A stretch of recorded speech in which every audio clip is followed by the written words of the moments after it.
Knowledge corner YouTube চ্যানেলে সবাইকে স্বাগত জানাই। আমি আলোচনা করছিলাম দ্বাদশ শ্রেণীর অনুচ্ছেদ রচনা নিয়ে। আমি তোমাদের সাজেশনে উল্লিখিত যে অনুচ্ছেদ রচনাগুলো রয়েছে সেই অনুচ্ছেদ রচনাগুলোর মধ্যে আমি তোমাদের 6টি অনুচ্ছেদ রচনা অলরেডি আলোচনা করে দিয়েছি। আজ আমি আরো দুটো অনুচ্ছেদ রচনা নিয়ে আলোচনা করব। এক ছাত্র জীবনম এবং শারদ উৎসব।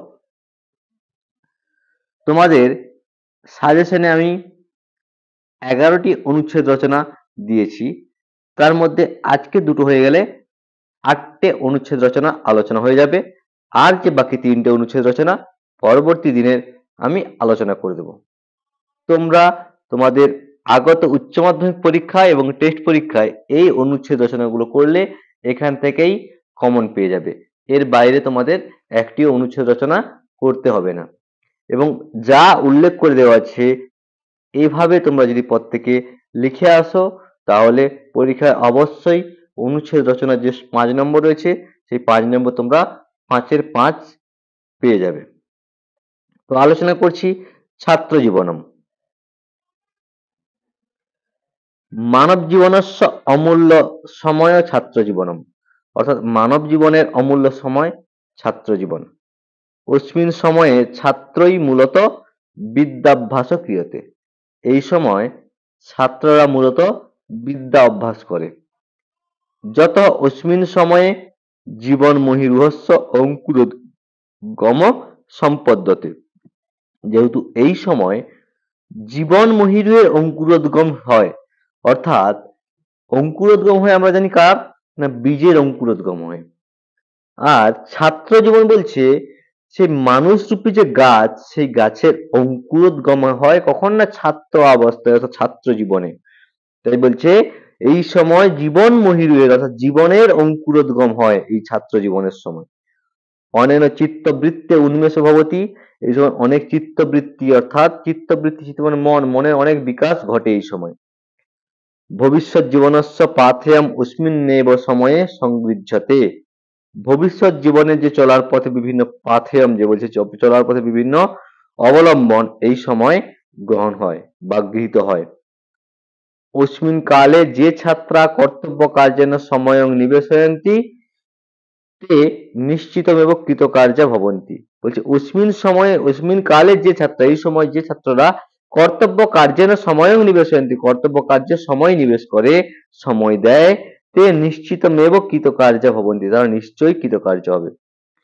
অপিচ ছাত্র জীবনে শৃঙ্খলাবোধ, অধ্যবসায়, তিতিক্ষা, সহিষ্ণুতা, প্রীতি, করুণা, সমাজসেবা, বিনয়াদি চরিত্র গুণা চ প্রয়োজনীয়া, বলছে এই বলছে কি ছাত্র জীবনে অপিচ আরো কি রয়েছে ছাত্র জীবনে, শৃঙ্খলাবোধ, অধ্যবসায়, তিতিক্ষা, সহিষ্ণুতা, প্রীতি, করুণা, সমাজসেবা, বিনয়াদি যে চরিত্র গুণ, এগুলো প্রয়োজন এই ছাত্র জীবনে।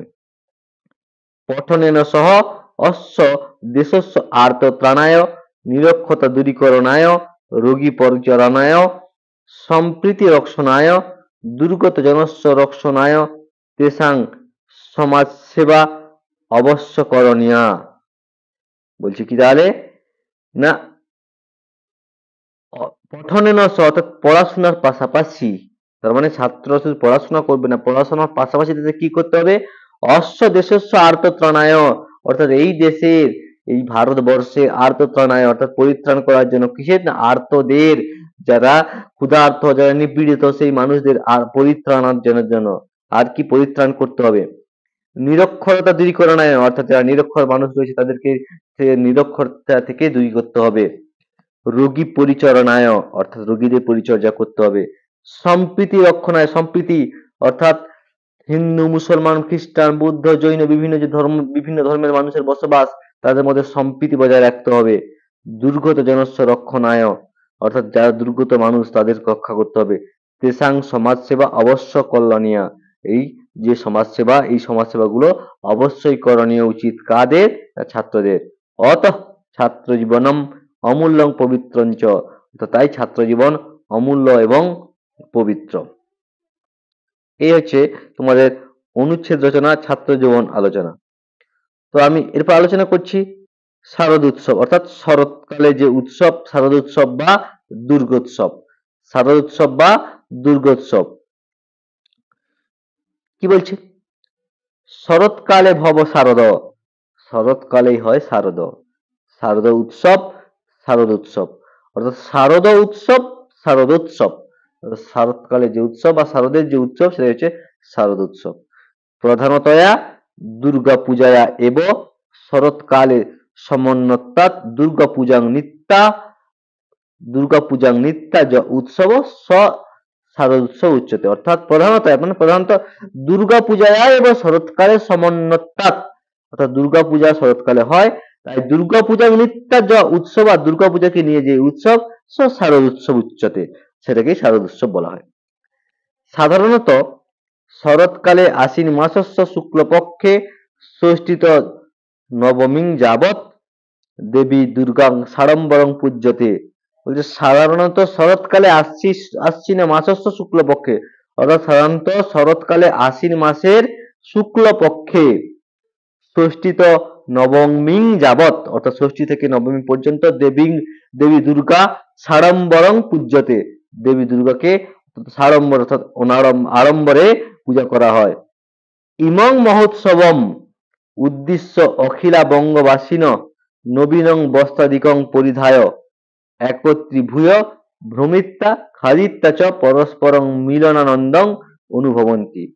ইমং মহোৎসব উদ্দেশ্য, অর্থাৎ এই উৎসবকে উদ্দেশ্য করে অখিলা বঙ্গবাসী অর্থাৎ অখিল বঙ্গবাসী অর্থাৎ সারা পশ্চিমবঙ্গবাসী নবীনং বস্ত্রাদিকং নতুন নতুন বস্ত্র পরিধান করে একত্রীভূয় এবং একত্রিত হয়ে ভ্রমিত্যা খাদিত্যা চ পরস্পরং ভ্রমণ করে এবং খায় পরস্পরং মিলনানন্দং অনুভবন্তি, আর পরস্পর মিলন আনন্দ অনুভব করে। বলছে কি শারদোৎসব বিনা বঙ্গ জীবনম তমময়মিব, অর্থাৎ শারদোৎসবং বিনা মানে শারদ উৎসব ছাড়া বঙ্গ জীবন এই বাঙালির জীবন তমময়মিব অর্থাৎ অন্ধকারের মতো, তমময় অর্থাৎ অন্ধকারের মতো। ইয়ং পূজা শক্তি পূজাপি কথ্যতে, এই পূজাকে শক্তি পূজাও বলা হয়। এই হলো তোমাদের আজকের যে দুটো অনুচ্ছেদ রচনা আলোচনা, অর্থাৎ ছাত্র জীবনম এবং শারদ উৎসব। তো প্রত্যেকে আশা করি আজকের এই দুটো আলোচনা বুঝতে পেরেছো। বুঝতে পেরে থাকলে লাইক কমেন্ট এবং শেয়ার করে দিও, চ্যানেলে নতুন হলে সাবস্ক্রাইব করে দিও।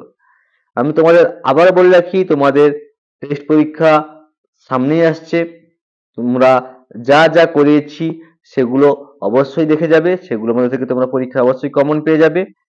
এবং আমি আবারও বলছি, তোমাদের উচ্চ মাধ্যমিক ফাইনাল পরীক্ষার 1 থেকে 2 মাস আগে আমি সম্পূর্ণ সিলেবাস কমপ্লিট করে দেব। হয়তো টেস্ট পরীক্ষার আগে না হলেও কিছুটা বাকি থাকলেও টেস্ট পরীক্ষার 15 থেকে 20 দিনের মধ্যে আমি সম্পূর্ণ সিলেবাস তোমাদের কমপ্লিট করে দেব। তারপর থেকে যত মডেল কোশ্চেন পেপার, যত টেস্ট পেপার সব আমি আলোচনা করে দেব। আশা করি প্রত্যেকে আজকে এই ভিডিওটা ভালো লেগেছে, ভালো লেগে থাকলে লাইক কমেন্ট এবং শেয়ার করে দিও, চ্যানেলে নতুন হলে সাবস্ক্রাইব করে দিও।